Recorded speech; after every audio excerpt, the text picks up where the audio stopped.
اعوذ باللہ من الشیطان الرجیم بسم اللہ الرحمن الرحیم یسألونک عن الشہر الحرام قتال فیہ قل قتال فیہ کبیر وصد عن سبیل اللہ وکفر بہ والمسجد الحرام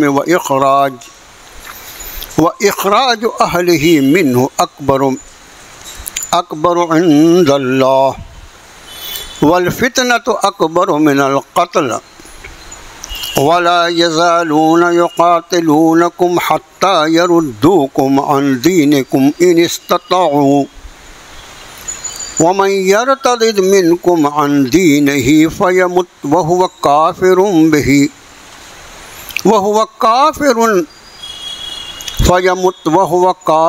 فأولئك حبطت أعمالهم في الدنيا والآخرة وأولئك أصحاب النار هم فيها خالدون إن الذين آمنوا والذين هاجروا وجاهدوا في سبيل الله أولئك يرجون رحمة الله والله غفور رحيم يسألونك عن الخمر والميسر قل فيهما إثم كبير ومنافع للناس وإثمهما أكبر من نفعهما ويسألونك ماذا ينفقون قل العفو كذلك يبين الله لكم الآيات لعلكم تتفكرون في الدنيا والآخرة ويسألونك عن اليتامى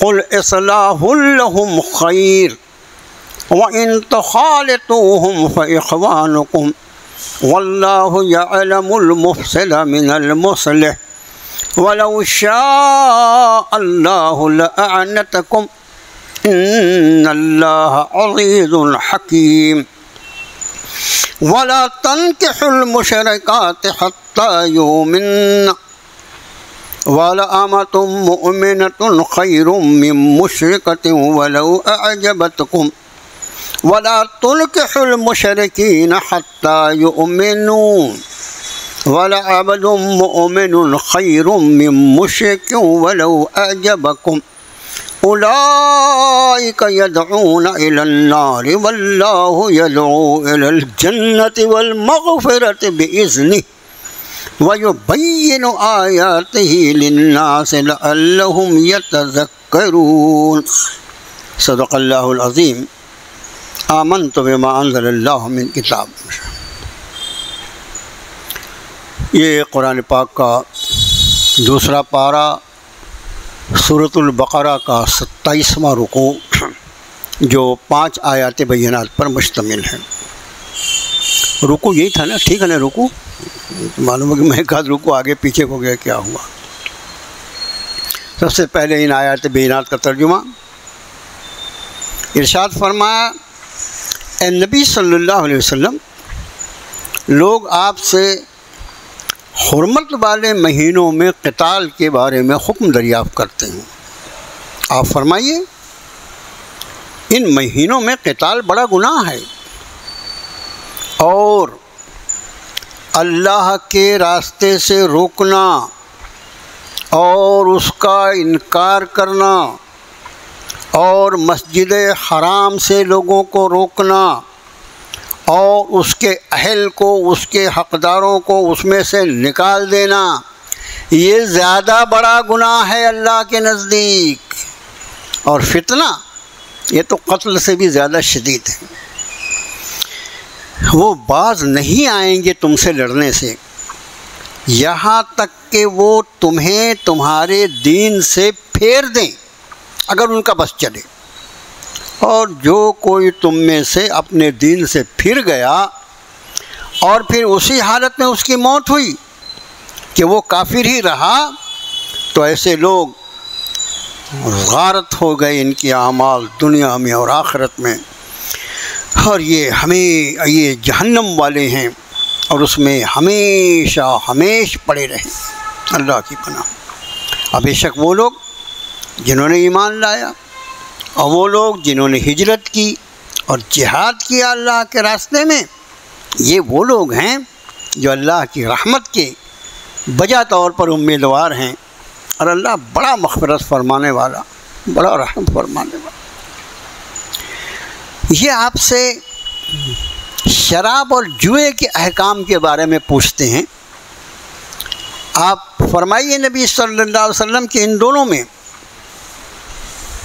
گناہ کے پہلو زیادہ ہیں، گناہ بڑے بڑے ہیں، اور لوگوں کے کچھ نام نہاد منافع بھی ہیں، مگر اس کے گناہ کے پہلے ان کے نفع کے مقابلے، اس کے گناہ کے پہلو ان کے نفع کے مقابلے میں زیادہ ہیں۔ وہ آپ سے یہ بھی پوچھتے ہیں کہ وہ کیا خرچ کریں، کیا کچھ خرچ کریں؟ آپ فرمائیے نبی صلی اللہ علیہ وسلم جو تمہاری ضرورت سے زیادہ ہونا وہ خرچ کرو۔ اسی طرح اللہ تعالیٰ بیان فرماتے ہیں تمہارے لیے آیات کو تاکہ تم غور و فکر کرو، دنیا میں بھی اور آخرت میں بھی۔ وہ آپ سے پوچھتے ہیں یتیموں کے بارے میں، آپ فرمائیے ان کی اصلاح کی فکر، ان کی درستگی کی فکر بہتر ہے، اور اگر تم انہیں اپنے ساتھ ملا لو تو تمہارے دینی بھائی ہیں۔ اللہ خوب جانتا ہے فسادی کون ہے اور اصلاح کرنے والا کون ہے، اور اگر اللہ چاہتا نا تو تمہیں اس حکم کے معاملے میں مشکل میں ڈال دیتا۔ بے شک اللہ بڑا غلبے والا، حکمت والا ہے۔ اور دیکھو، کسی مشرکہ عورت سے نکاح نہ کرنا یہاں تک کہ وہ ایمان لے آئے۔ ایک کنیز جو مومنہ ہو وہ بہتر ہے مشرکہ عورت سے، چاہے وہ تمہیں کتنی بھی اچھی لگے۔ اور نہ نکاح کرنا مشرکین سے یہاں تک کہ وہ ایمان لے آئیں، اور مومن غلام وہ بہتر ہے کسی مشرک سے، اگرچہ وہ مشرک تمہیں کتنا بھی اچھا لگے۔ یہ شرک کرنے والے یہ سب کے سب جہنم کی طرف بلانے والے لوگ ہیں، اور اللہ وہ تمہیں پکارتا ہے جنت کی طرف اور اس کی مغفرت کی طرف۔ واضح طور پر بیان فرماتا ہے تمہارے لیے اپنی آیتیں، لوگوں کے لیے اپنی آیتیں، تاکہ وہ غور و فکر کریں۔ آج کے رکوع کو میں سمجھتا ہوں کہ ہمارے بہت سے ساتھیوں نے درس میں شرکت کے پہلے دیکھا بھی ہوگا اپنے طور سے، جنہوں نے نہ بھی دیکھا ہو ان کو ترجمہ سننے کے بعد لگا ہوا کہ کتنے احکام اس رکوع میں اللہ نے بیان فرمائے۔ قرآن جو ہے میرے بھائیوں وہ اصولوں کو بیان کرتا ہے۔ اصول ایک قانون ہے، اس کا اصول قرآن بیان فرماتا ہے۔ پھر ان اصولوں پر عمل پیرا کیسے ہونا، اس کی ساری شرائط اور ساری شکلیں جو ہیں وہ جناب رسول اللہ صلی اللہ علیہ وسلم بیان فرماتے ہیں، اس کی تشریح فرماتے ہیں، اس کی تفسیر فرماتے ہیں، اور اس پر عمل پیرا ہو کے عملی طور پر بتا دیتے ہیں کہ اس پر اس طرح عمل پیرا ہو۔ اتنا غیبی انتظام ہے اس دین اور شریعت کا، اس دین اللہ کا، اس اللہ کے دین کا، جسے اللہ نے انسانوں کے لیے پسند فرمایا ہے۔ سارے زندگی گزارنے کے جو مختلف طریقے ہیں وہ سب کے سب ریجیکٹ کر دیے جائیں گے۔ وَمَن يَبْتَغِ غَيْرَ الْإِسْلَامِ دِينًا فَلَن يُقْبَلَ مِنْهُ وَهُوَ فِي الْآخِرَةِ مِنَ الْخَاسِرِينَ، جو کوئی اسلام کے سوا کسی اور دین پر چل کر آئے گا، طلب کرنے والا ہوگا، وہ سب کا سب ریجیکٹ کر دیا جائے گا، اور اللہ کی بارگاہ آخرت میں وہ نقصان اٹھانے والا۔ مطلب ایک ہی طریقے زندگی ہے جس پر چل کر آدمی اپنی دنیا اور آخرت دونوں کی حفاظت کر سکتا ہے، اور وہ ہے الاسلام۔ اب اس کی حقیقت، اسلام کی بنیاد کیا ہے، کتاب اللہ کیا ہے، سنت رسول اللہ کیا ہے، علم فقہ کیا ہے، کیسے لوگوں کو اللہ نے ان کی خدمتوں کے لیے پیدا فرمایا، یہ اہل ایمان جانتے ہیں، اہل اسلام جانتے ہیں۔ اور بیچارے جن کی زندگی پیشاب پی کے گزرے ان کو کیا معلوم کہ اسلام کس کو بولتے ہیں؟ ان کو لگتا ہے کہ بھئی ایک کالا صابن لے لو، سب سے سستا ہے وہ، اور سب کو لگا دو لائن سے۔ ان بیوقوفوں کو کیا معلوم کہ اللہ نے جو طریقۂ زندگی انسان کو عطا فرمایا وہ کتنا کامل اور اکمل ہے۔ آیت رکو شروع ہوتا ہے یسألونک عن الشہر الحرام قتال فیہ، یہ آپ سے سوال کرتے ہیں نبی صلی اللہ علیہ وسلم کہ حرمت والے مہینوں میں قتال کا کیا حکم ہے۔ حرمت والے مہینے امت مسلمہ کا صرف وہ طبقہ جس کو اللہ نے اپنے فضل و کرم سے اپنی کتاب سے متعلق فرمایا ہے، اپنی کتاب سے تعلق دیا ہے، اسی کو معلوم ہے کہ 4 حرمت والے مہینے ہیں۔ قرآن نے فرمایا سورہ توبہ میں ان عدت الشہور عند اللہ 12 شہرا فی کتاب اللہ یوم خلق السماوات والارض منها 4 حرم، اللہ نے جس دن سے زمین و آسمان کی تخلیق فرمائی ہے۔ کون سا دن؟ ہم کہاں سے تاریخ جانتے ہیں؟ یہ قرآن کا برکت ہے، یہ اللہ کے کلام کا معجزہ ہے کہ ہم اس دور میں پیدا ہونے کے بعد بھی ہم اس تاریخ کو بھی جانتے ہیں جس دن اللہ نے زمین و آسمان کو پیدا فرمایا تھا۔ فرمایا اس دن سے اللہ کے نزدیک مہینوں کی گنتی 12 ہے۔ منہا 4 حرم، اس میں سے 4 مہینے حرمت والے ہیں۔ کون بتائے گا حرمت والے میں؟ مولوی صاحب بتائیں گے۔ یہ اس حرمت والے مہینے کون سے ہیں؟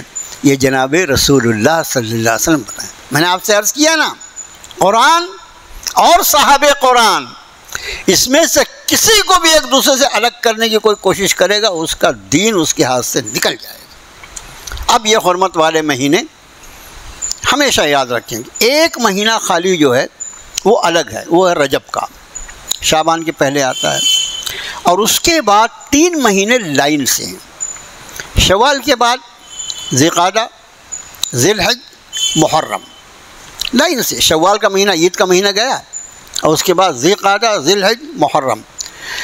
کب سے یہ مہینے حرمت والے ہیں؟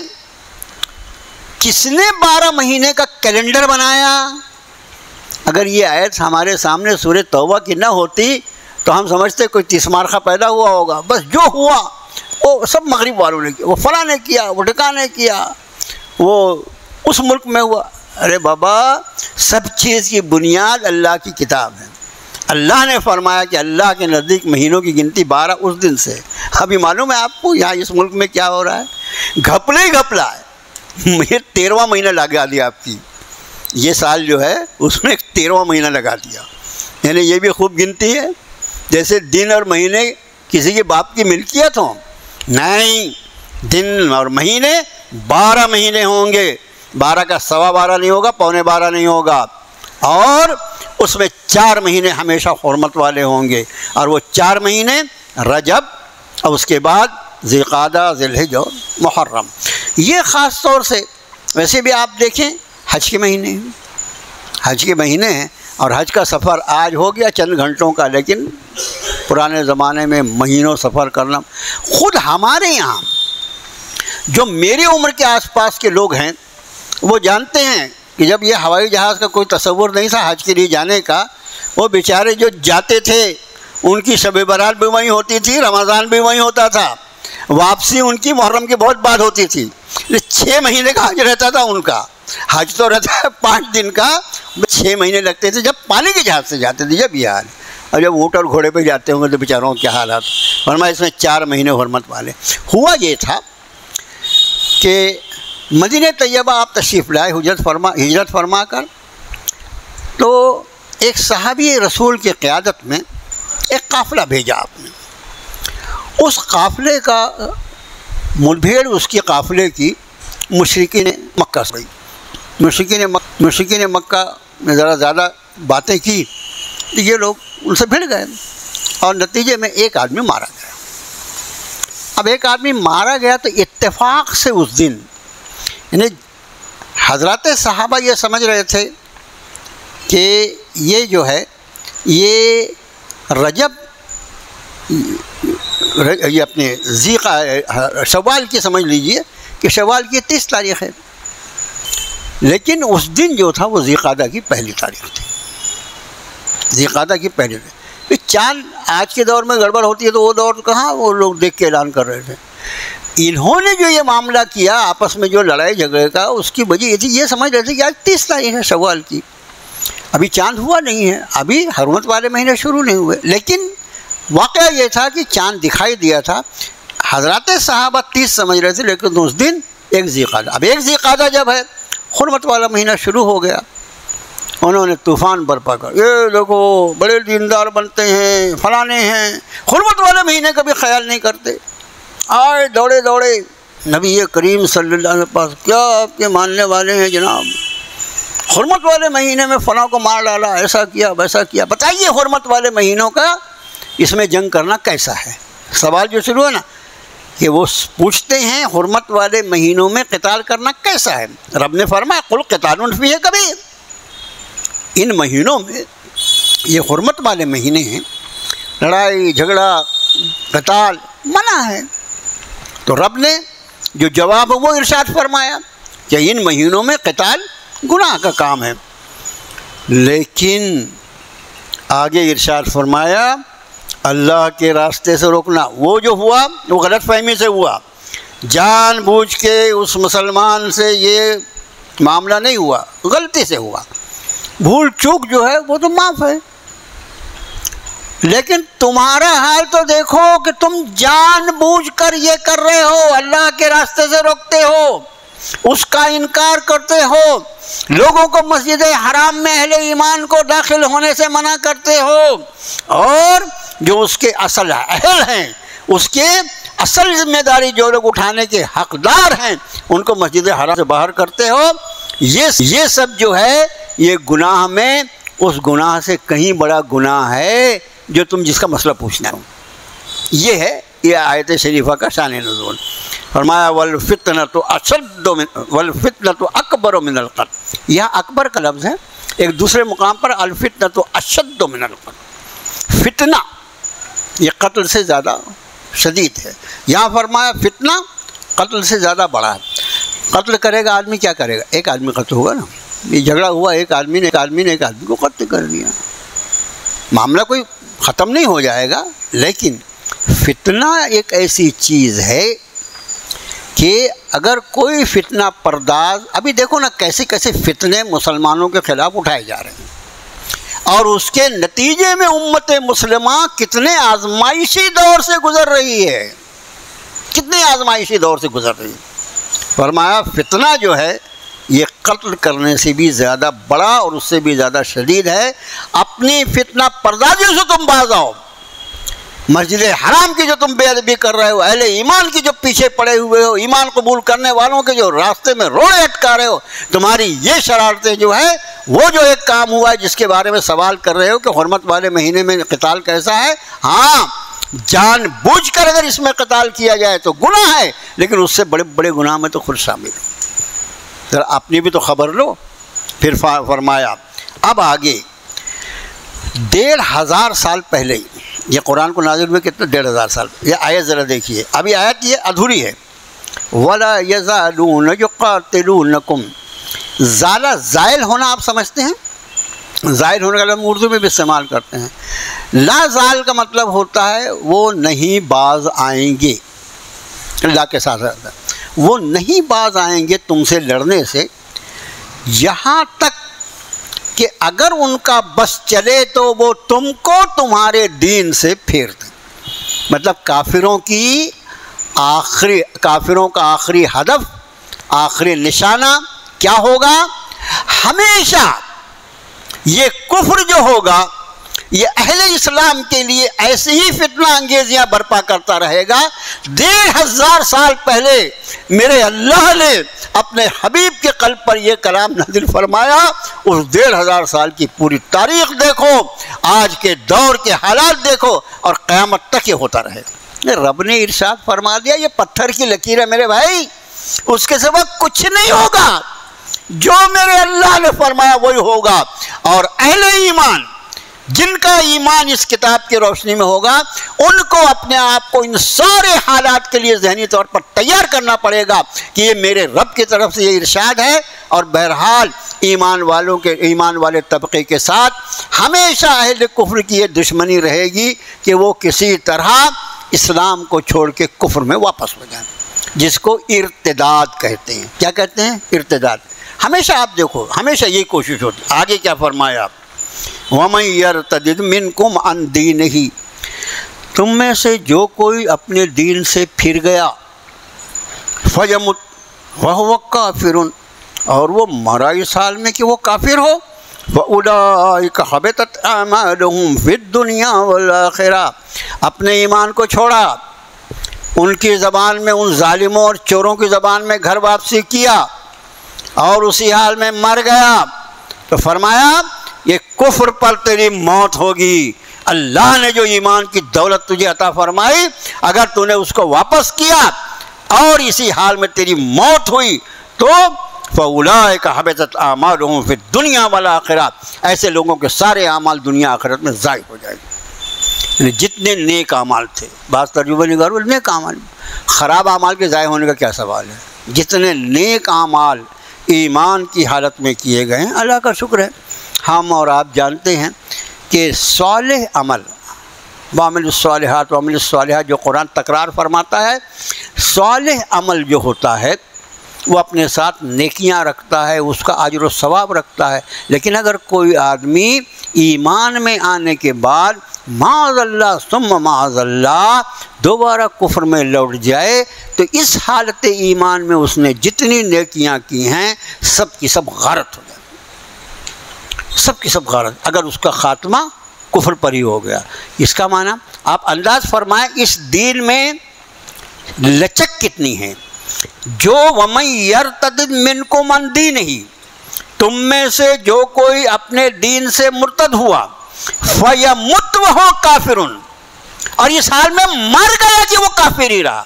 اس کا معنی مرتد ہونے کے بعد پھر سے ایک موقع ہے، ایک نہیں 10 موقع ہے، پھر سے واپس آ جائے ایمان میں، پھر سے واپس آ جائے۔ فَيَمُتْ کی شرط کے ساتھ اس کا حبط اعمال بیان فرمایا، اگر مرنے کے پہلے پھر اللہ توفیق عطا فرما دے، پھر سے وہ ایمان کو قبول کر لے، اللہ بڑا بخشنے والا، بڑا مہربان ہے۔ إِلَّا مَن تَابَ وَآمَنَ وَعَمِلَ عَمَلًا صَالِحًا فَأُولَٰئِكَ يُبَدِّلُ اللَّهُ سَيِّئَاتِهِمْ حَسَنَاتٍ، کوئی توبہ کرے، ایمان کو قبول کرے، من تاب وآمن وعمل عملا صالحا، پھر ایمان کو قبول کرے، پھر عمل صالح کرنے لگے، یبدل اللہ سیئاتہم حسنات، اللہ اس کی ساری برائیوں کو نیکیوں سے بدل دے، ایسے معاف کرنے والے اللہ۔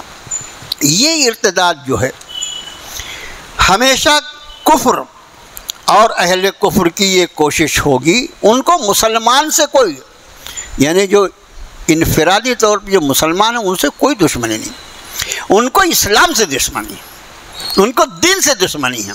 معاذ اللہ، جن لوگوں نے اپنے دین ایمان کو بیچ کر ان کا ساتھ پکڑا ہے، دیکھو کیا قدر کرتے ہیں ان کی، ارے وہ موقع لگے تو اس کو تو اٹھا کے گورنر ہی بنا دیں، ہے نا، ایسے چھوٹے چاٹے۔ وہ جو شاہبانوں کے کیس کے زمانے سے آپ کو یاد ہوگا، اس زمانے سے وہ ہیرو بن کے تھا، ان کے سامنے ناچ رہا تھا، اس کو گورنر ہی بنا دی اٹھا کے، جا کیا ہونا تیرے کو، جہنم کی آخری اس میں بھیج دیتے تھے لوگ۔ آپ سمجھے، یہ ہمیشہ کفر کی کوشش رہے گی۔ اللہ سے اپنے ایمان کی حفاظت کی دعا کرتے ہیں۔ میرے بھائیو، شیطان کی کوشش جو ہوتی ہے وہ سب سے زیادہ یہ ہوتی ہے کہ وہ ہمارے ایمان پہ ہاتھ ڈال دے، ایسا کوئی عمل معاذ اللہ، ایسا کوئی قول زبان سے نکل جائے جس سے آدمی کو معلوم بھی نہ ہو اور اس کا ایمان سلب کر لیا جائے۔ اب یہ مرتد جو ہوتے ہیں ان کی سزا شریعت اسلامی میں احادیث متواترہ، تو قرآن شریف کی آیت کا جو درجہ ہوتا ہے نا احکام کے بارے میں، اس کے بعد درجہ ہوتا ہے احادیث، یہ جتنی نماز، اس کی رکعتیں، یہ ساری چیزیں جو ہیں یہ احادیث متواترہ ہیں اس کے لیے۔ تو احادیث متواترہ ہیں قریب قریب، اس کی سزا جو اللہ کے رسول صلی اللہ علیہ وسلم بیان فرمائی ہے وہ یہ کہ اگر کوئی مرد مرتد ہوتا ہے اور اسلام چھوڑتا ہے تو اس کو قتل کیا جائے۔ لوگ پوچھتے ہیں قرآن شریف میں کہاں ایسا لکھا ہوا ہے؟ قرآن شریف کی تشریح فرمانے والی ذات نے یہ فرمایا ہے کہ جو شخص کسی نے ایمان قبول نہیں کیا، لا اکراہ فی الدین، اس پر کوئی زور زبردستی نہیں، تیرا جی چاہتا اسلام قبول کر، جی نہیں چاہتا مت کر، قبول کرے گا تیرا فائدہ، نہیں کرے گا تیرا نقصان۔ لیکن ایمان قبول کرنے کے بعد واپس جاتا ہے تو احادیث متواترہ کی روشنی میں مرد اگر یہ حرکت کرتا ہے تو اس کی سزا قتل ہے، اور کوئی خاتون کوئی عورت اگر یہ کام کرتی ہے، ارتداد کا اگر عمل اس سے سرزد ہوتا ہے تو اس کی سزا اس کو قید کر دینا ہے، جب تک یا تو وہ تائب ہو جائے اور یا تو وہ مر جائے اپنی موت۔ یہ حدیث شریف میں، اور یہ احادیث جو ہے یہ احادیث متواترہ ہے۔ آپ نے مسند احمد جو بہت مشہور کتاب حدیث شریف کی، اس میں یہ حدیث شریف بیان کی گئی ہے۔ فرمایا اولئک اصحاب النار، یہ ان کے اعمال غارت ہوئے، یہ جہنم والے ہیں، وہ اس میں ہمیشہ رہیں گے۔ اور بے شک وہ لوگ جو ایمان لائے انہوں نے ہجرت کی اور جہاد کیا۔ ہجرت کا مطلب دین کے لیے اپنا گھر بار سب کچھ چھوڑ دینا۔ ہجرت کس کو بولتے ہیں؟ ابھی ہم کو پریکٹیکل طور پر معلوم ہی نہیں ہجرت کیا ہوتی ہے۔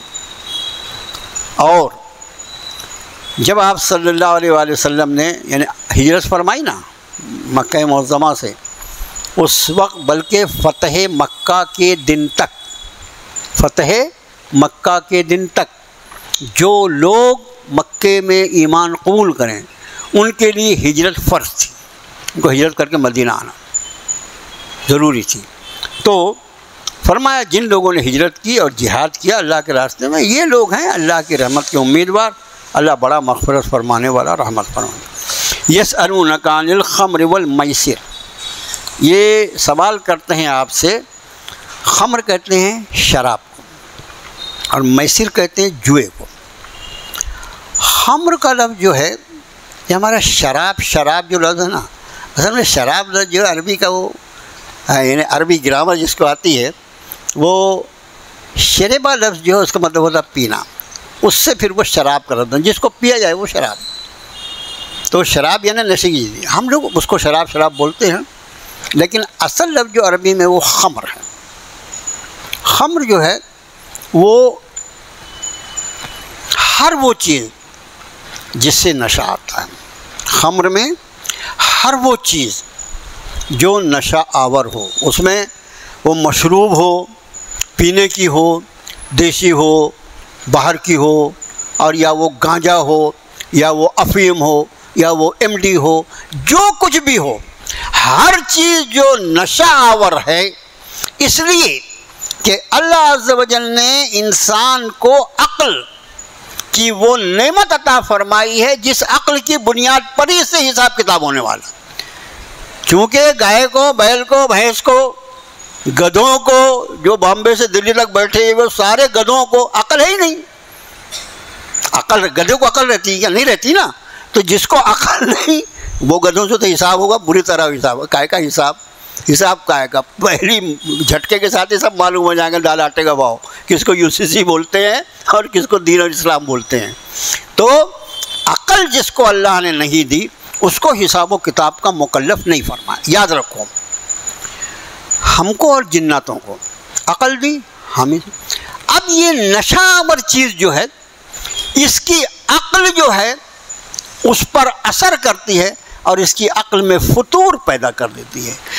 یہ عقل، اس کی انسانیت، اس کی ذمہ داری کی بنیاد اللہ نے عقل کو بنایا، اور تو کسی چیز کا استعمال کر کے اس عقل میں فتور پیدا کر لے، اس عقل کو زائل کر دے، اس عقل کو مدہوش کر دے، اس عقل کو مفلوج کر دے، یہ کوئی شرافت کی بات ہے؟ اس لیے ہر نشہ آور چیز، ہمارے ہاں بعض نوجوان جو ہے نا وہ بڑے بڑے مفتی ہوتے ہیں، نماز ایک ٹائم کی نہیں پڑھتے لیکن وہ مفتی رہتے ہیں۔ شراب حرام ہے نا، وہ MD کہاں حرام ہے، اور براؤن شوگر کہاں حرام ہے، گانجا کہاں حرام ہے؟ سب حرام بھیا، جتنی نشے کی چیز۔ خمر کہتے ہیں نشہ آور چیز کو، اور میسر جو ہے وہ جوا۔ جوئے کی ساری قسمیں، جوئے کی ساری قسمیں، یہ تو حکومت وقت. آپ کہیں جوا یعنی کوئی لوگ اگر چند لوگ کہیں جوا کھیل رہے ہوں تو ان کو پولیس پکڑ لے گی، لیکن گورنمنٹ خود اپنے قانون اپنے اس کے حساب سے جوا کھلوائے، سب کو جواڑی بنا دے، کوئی دقت نہیں ہے.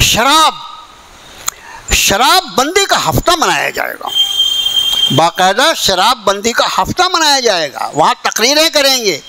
اور ان بے شرموں کو جو شراب بندی کا ہفتہ مناتے ہیں وہی شراب پینے کا لائسنس ایشو کرتے ہیں. کتنی بے غیرتی ہے یار.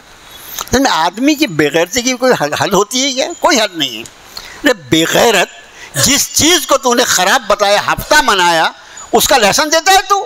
ٹھیک اسی طرح جس طرح یہ آج UCC کے نام پر عورت کے حقوق کی بات کر رہے ہیں، پہلے ان حقوق ان عورتوں کو دو جن کو تم نے ان کے جسم کو بیچنے کا لائسنس دے کے بازار میں بٹھایا. وہ بھی تمہاری طرح، جیسے تمہاری گھر کی عورتیں، وہ بھی کسی کی بہن اور بیٹی یا کسی کے. شرم نہیں آتی؟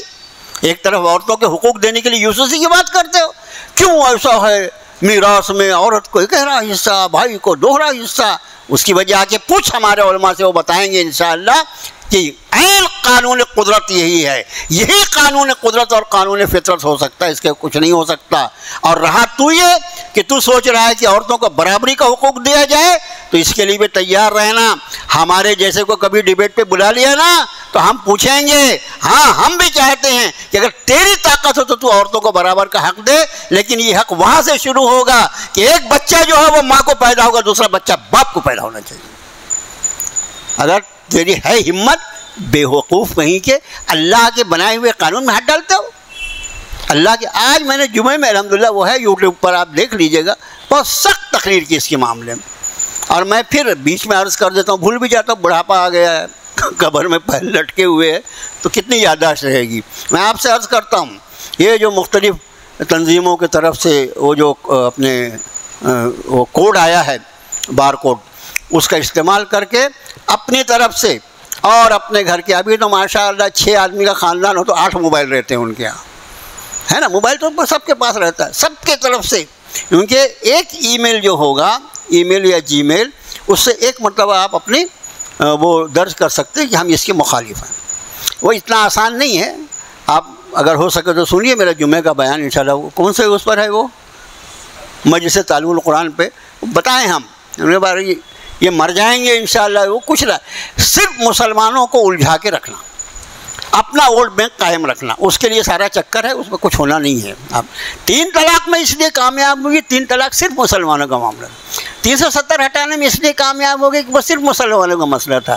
یہ 370 ہٹائے نا، اس UCC کو لانے کے لیے 371 ہٹانا پڑے گا. اور 371 وہ قانون کی یعنی کلاز ہے جس میں اس ملک کے تقریباً 15 کروڑ لوگ ایسے ہیں جن کو یہ ضمانت دیا ہے آرٹیکل 371 نے کہ ان کے پرسنل لا میں کبھی بھی حکومت ہاتھ نہیں ڈالے گی. پہلے اس کو ہٹاؤ 371 کو، بعد میں بات کرو. آخر میں یہ ہوا کہ وہ بیچارہ جو بھاگا نا ریزائن دے کے، اس نے کہا ایسا کرتے ہیں کہ اپن 371 کو تو نہیں ہٹا سکتے، اب جو قانون بنائیں گے اس میں یہ لکھ دیں گے کہ اس کا اطلاق ان پر نہیں ہوتا. جیسے تو نے یہ لکھا تو ہم پٹ سے سپریم کورٹ میں آئیں گے. ابے وہ 15 کروڑ پر اگر اطلاق نہیں ہوتا تو ہم 35 کروڑ پہ کیسے ہوگا؟ کرسچن 2.25 کروڑ ہے، وہ جائیں گے کورٹ میں، ان پر نہیں ہوتا تو ہمارا پرسنل لا ہے، ہم پر کیسے ہوگا؟ سکھ اپنے قانون کو لے لیے وہ کریں گے. کیا تماشا ہوگا میرے بھائیوں. لیکن یہ جو ابھی لا کمیشن کا سوال ہے، کیا آپ چاہتے ہیں کہ UCC کا نفاذ ہو؟ ہرگز نہیں. ہم یعنی پوری قوت سے اس کا انکار کرتے ہیں کہ ہم بالکل UCC نہیں چاہتے. یہ اپنے یونیفارم سول کوڈ بالکل نہیں چاہیے. بات آئی بیچ میں خمر اور میسر. ٹائم کیا ہوا؟ خمر اور میسر کی. شراب نشہ آور چیز، میسر جوا. اب جواب دیکھیے قرآن کا اور اپنے اخلاق کو قرآنی بناؤ.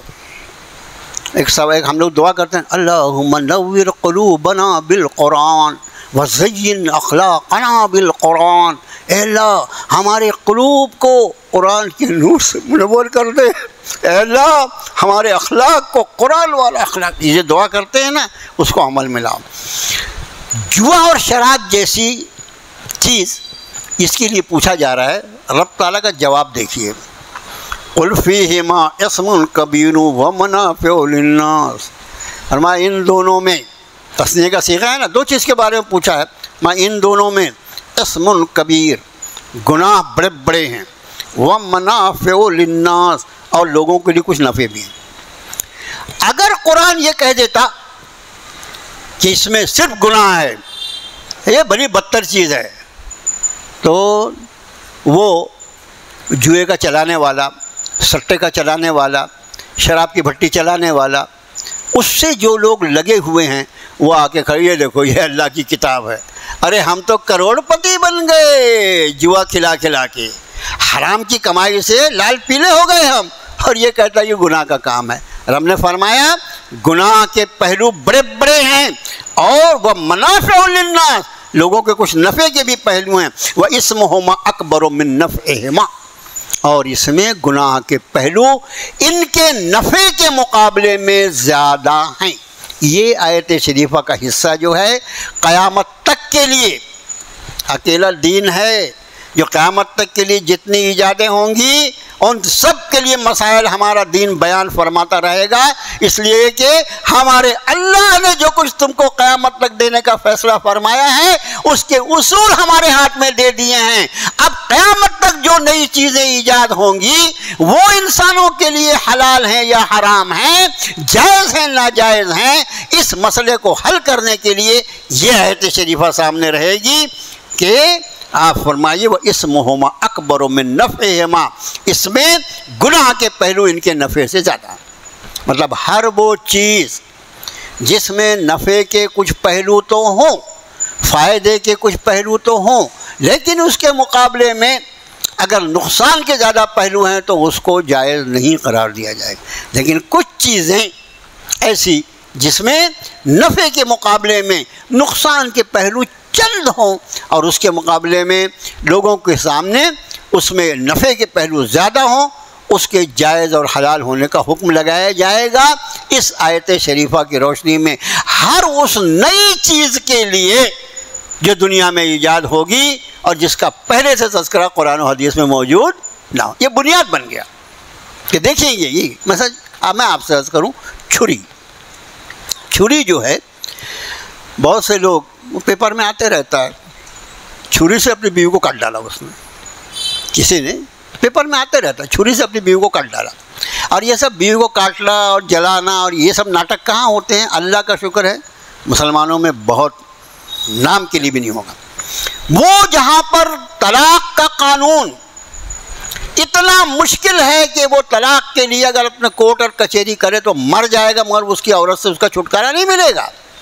اس نے اپنی عورت کو بدکاری کرتے ہوئے دیکھ لیا، اس نے اپنی عورت کو، یہ آج کل جو نئے یہ میڈیا نکلے ہیں اس میں کسی 10 لوگوں کے ساتھ اس کے تعلقات اس نے دیکھ لیا، کیسے برداشت کرے گا؟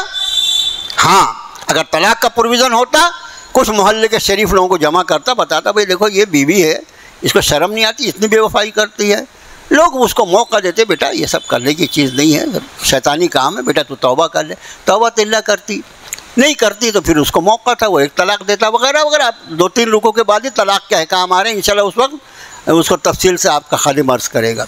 لیکن وہاں طلاق دے ہی نہیں سکتا کورٹ میں، اور کورٹ میں آ کے تیری چپل جو ہے وہ گھس جائے گی مگر طلاق کی نوبت نہیں آئے گی۔ تو ایسا آدمی کیا سوچتا ہے؟ نکالو چھری، بسم اللہ اللہ اکبر کر دو، ویسے بھی قربانی کا مہینہ تو ہے، سمجھے آپ؟ تو یہ سمجھ لیجئے آپ کہ یہ چھری اور چاقو جو ہے، نہ اس کا بنانا حرام، نہ اس کی خرید و فروخت حرام، نہ اس کی تجارت حرام، اس لیے کہ یہ انسانی زندگی کی ایک اہم ترین چیز ہے۔ اب اگر کوئی اس کا مس یوز کرتا ہے، غلط استعمال کرتا ہے، تو اس تھوڑے سے غلط استعمال کی وجہ سے اس پر حرمت کا فتویٰ نہیں لگایا جائے گا۔ اب آپ مسئلہ میں سمجھ گئے ہوں گے، میرا خیال ایسا لگتا ہے۔ آگے فرمایا وَيَسْأَلُونَكَ مَاذَا يُنْفِقُونَ، اور وہ آپ سے پوچھتے ہیں کیا کچھ خرچ کریں۔ ان کو لگا کہ جو کمایا ہے اس میں سے کتنا خرچ کریں. جواب دیکھیے کیا، یعنی آج کی ایسے آیتیں تھیں، ایسا جی چاہتا تھا کہ ہر حکم والی آیت کو ایک درس الگ الگ کرتے جانا، پورا اس پر انشاءاللہ ایک وہ پورا کیسٹ ہی بن جاتا. وہ پوچھتے کیا خرچ کریں. حضرات صحابہ جو وہ اتنے اللہ کا خوف ان کے دل میں اللہ نے پیدا فرمایا تھا، ایسا نہ ہو کہ میں نے کھایا پیا، صدقہ بھی کر دیا، یتیموں کو بھی دے دیا، لیکن پھر بھی میرے گھر میں تھوڑا سا بچا ہوا ہے، اس کی وجہ سے مجھے کہیں اللہ کی بارگاہ میں پکڑس نہیں جائے گا. پھٹ سے آئے اللہ کے رسول صلی اللہ علیہ وسلم کیا خرچ کریں، کتنا خرچ کریں. ارشاد فرمایا قل العفو، آپ فرمائیے نبی صلی اللہ علیہ وسلم جو ضرورت سے زیادہ ہے، جو ضرورت سے زیادہ. اب ضرورت سے زیادہ کا مطلب یہ نہیں، ضرورت سے زیادہ پہلی بات تو اس کے اندر ایک مسئلہ یہ ہوا کہ سب سے پہلے اپنی ضرورت پوری کرنا ہے، اپنے بیوی بچوں کی ضرورت پورا کرنا ہے. صدقے کی جتنی قسمیں ہیں، صدقے کی، صدقہ یعنی اللہ کے راستے میں خرچ کرنا، اس صدقے کی جتنی قسمیں ہیں، حدیث شریف کی روشنی میں یہ معلوم ہوتا ہے کہ سب سے اعلیٰ درجے کا صدقہ وہ ہوتا ہے جو اپنے اور اپنے بال بچوں پہ خرچ کیا جائے. اپنے اوپر خرچ کرنا اور اپنے بال بچوں پہ خرچ کرنا. یہ قرآن شریف کی ایک آیت دی، کلو وشربو ولا تسرفو. کلو صیغہ کون سا ہے؟ امر کا، کھاؤ اور پیو، ولا تسرفو بیکار خرچ نہیں کرنا ہے، فضول خرچی نہیں کرنا. یہ قرآن کا حکم ہے نا. اب ظاہر ہے کہ ایک مومن جو کما رہا ہے وہ اللہ کے اس حکم کلو کو پورا کرنے کے لیے کما رہا ہے، اس لیے اس کا کمانا عبادت ہے. اور جو کھا رہا ہے اس کے رب نے اس کو حکم فرمایا ہے کھانے کا. جس رب نے اس کو اقیم الصلاۃ کا حکم دیا ہے نماز کو قائم کرو، اسی رب نے حکم دیا ہے کلو کھانا کھا. وہ کھانا کھانا جو ہے یہ بھی میرے اللہ کا حکم ہے. میں اس نیت سے اس عمل کو پورا کروں کہ میں اللہ کا حکم پورا کر رہا ہوں، میرا کھانا جو ہوگا ثواب بنے. میں نے اس کے پہلے کئی بات کہا میرے بھائیو، بہت ساری نیکیوں سے ہم محروم ہو جاتے ہیں نیت درست نہ ہونا. ہم کو معلوم نہیں کہ کیا نیت کرنا ہے. کھانا کھانے بیٹھا اور یہ خیال آ جائے کہ میرے رب کا حکم ہے کلو، کھاؤ وشربو، پیو آرام سے، پانی بھی پیو، روح افزا بھی پیو، سب جتنی اچھی اچھی چیزیں ہیں، بادام کا شیک بھی ملے تو پیو، ادھر بھی لا دینا کا تھوڑا بہت، لیکن بیکار کی چیزیں نہیں پینا، بیکار کی چیزیں نہیں پینا. تو اب جب یہ کھانے پینے میں اللہ کا حکم ہے تو اس کا پورا کرنا اللہ کا حکم کا پورا کرنا ہے. اور اللہ کے حکم کو پورے کرنے کا نام ہی تو عبادت ہے میرے بھائی، اسی میں تو ثواب ملتا ہے. تو پوچھا صحابہ نے کیا خرچ کریں. آپ نے رب نے فرمایا قل العفو، جو ضرورت سے زیادہ ہو. ضرورت تمہارا اور وہ لوگوں کی بھی ضرورتیں جن کا نفقہ تمہارے ذمے اللہ نے واجب کیا ہے. بوڑھے ماں باپ ہیں، بچے ہیں وغیرہ وغیرہ، پھر غلام کنیز اور جو وہ ہیں، کوئی رشتہ داروں میں غریب ہے، اپاہج ہے، وہ سب، ان سب کے بعد جو بچے. اسی طرح اللہ بیان فرماتا ہے تمہارے لیے آیتیں تاکہ تم غور کرو دنیا اور آخرت. بس درس کا وقت پورا ہوا. اور جیسا میں نے عرض کیا کہ یہ جو UCC کے بارے میں چلا ہوا ہے طوفان، تو ابھی اس کی آخری تاریخ جو ہے وہ 14 تاریخ ہے، نیکسٹ اگلا آنے والا جمعہ جو ہے اس کے پہلے وہ بار کوڈ کا استعمال کر کے اپنی مخالفت. اس کے معاملے میں کوئی میٹنگ، کوئی جلسہ، کوئی احتجاج بالکل نہیں. ہمارے اکابر نے منع کیا ہے، آل انڈیا مسلم پرسنل لا بورڈ نے بھی منع کیا ہے. میرے پاس میں سمجھا یہاں بھی آیا ہوگا، میں پرسنل لا بورڈ کا لیٹر نہیں لا سکا، تو منع کیا گیا ہے. صرف ابھی ہم کو اپنی ناراضگی کا اندراج کروانا ہے. یہ 42واں لا کمیشن ہے، اس وقت جو لا کمیشن ہے 42واں ہے. 41واں لا کمیشن اس نے بھی اس پر رائے مانگی تھی. آپ کو یاد ہوگا چند سال ہوئے، 41ویں لا کمیشن نے بھی اس پر رائے مانگی تھی. اس وقت ملک کی آبادی کا بہت بڑا حصہ جو تھا، اس کا نقصان صرف مسلمانوں کو نہیں، ہم سے زیادہ دوسروں کو ہے. سب نے اس کا انکار کیا تھا. تو وہ جو اس کا چیف تھا وہ سپریم کورٹ کا ایک جج تھا، اس کا نام ابھی یاد نہیں آ رہا مجھے. اس نے جو رپورٹ پیش کی تھی، حکومت یہی تھی، حکومت انہی لوگوں کی تھی. اس نے جو رپورٹ پیش کیا تھا اس کا ایک جملہ یاد رہ گیا کہ UCC uniform civil code is neither desirable nor applicable. کیا الفاظ ہیں, وہ ویسی والی انگریزی نہیں ہے you can do nobody can do, ایسی سڑی انگلش نہیں ہے. یہ اسٹینڈرڈ انگلش ہے کہ UCC نائدر ڈیزائریبل ناٹ پریکٹیسیبل, کہ UCC کی نہ کوئی ضرورت ہے اور نہ ہی عملی طور پر اس کو نافذ کیا جا سکتا ہے. پریکٹیسیبل کا مطلب ہوتا ہے جو پریکٹس میں آئے, یعنی UCC ایک ایسی چیز ہے, یہ ایک ایسی بلی ہے جو فرضی ہے, اس کا نام رکھا گیا ہے اور اس پر کوئی عمل کرنا چاہے تو عمل ہو ہی نہیں سکتا. کہاں پر آئے گا UCC؟ ہمارے یہاں بھتیجی اور بھانجی سے نکاح حرام ہے, ٹھیک ہے. ساؤتھ میں جو بہت سارے ٹرائبلس ہیں ان کے ہاں بھانجی سے نکاح سب سے افضل ہے, بہن کی بیٹی سے نکاح سب سے افضل ہے. پارسی جو ہے نا, پارسی کے سگی بہن سے نکاح ہوتا ہے, پارسی کے ہاں سگی بہن سے نکاح ہوتا ہے. کیسے لائیں گے UCC؟ کون سے قانون کو نافذ کریں گے؟ کچھ لوگ مردے جلاتے ہیں, کچھ لوگ ندی میں پھینکتے ہیں.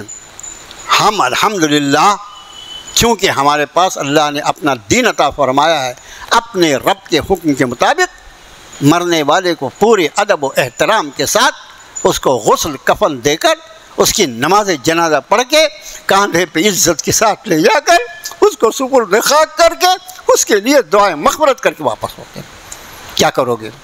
جلانے کا حکم لوگے.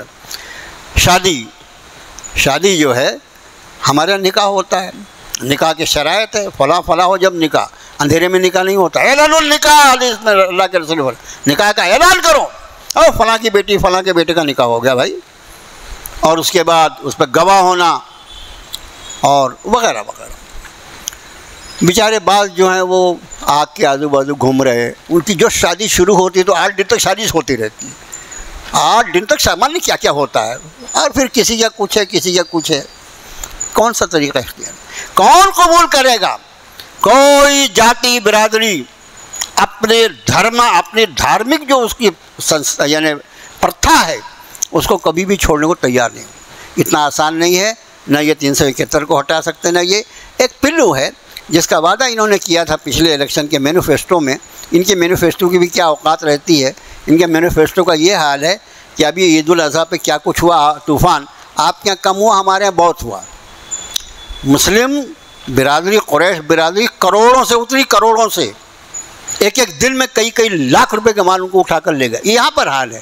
اور گوا میں جب الیکشن ہوا تھا, گوا میں تو مینیفیسٹو میں کیا تھا معلوم ہے, چونکہ وہاں کرسچنس کی زیادہ آبادی, ووٹ بینک کے لیے ان کا حال کیا ہے. وہاں پر انہوں نے اعلان کیا تھا کہ بیف یعنی بڑے کا گوشت, اس کی ہم کبھی کمی نہیں ہونے دیں گے, اور کبھی کمی ہوتی ہے تو بازو کے ریاستوں سے ہم اس کو امپورٹ کر کے لائیں گے, لیکن تم کو بیف کی کمی. ہائے ہائے ہائے, کتنے دوغلے ہو رہے, کتنے دوغلے رہے. ذرا شرم آئے, شرم نام کی کوئی چیز ہی نہیں ہے کیا بالکل؟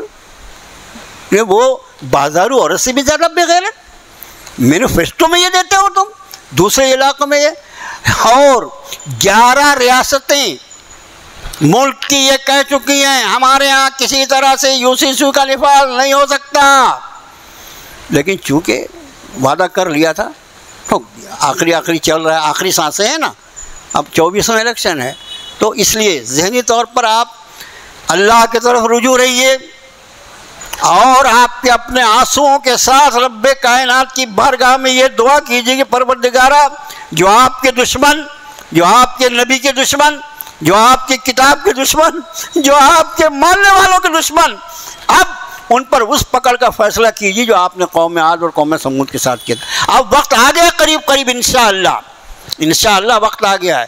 توجہ اللہ, خوب رہے, دعائیں ہوں, اور کسی بھی طرح کا کوئی احتجاج سڑکوں پر نہ آئے, ورنہ ان کی پوری کوشش ہی ہوتی ہے ارے دیکھو مسلمان آ گیا نا بازار میں, یہ اس کو فائدہ پہنچانے والا ہے, پھر باقی پورا ووٹ ایک طرف ہو جاتا ہے. چونکہ اپنے کو مسلمانوں کو نقصان پہنچانا ہے, ان کو ووٹ دے دو.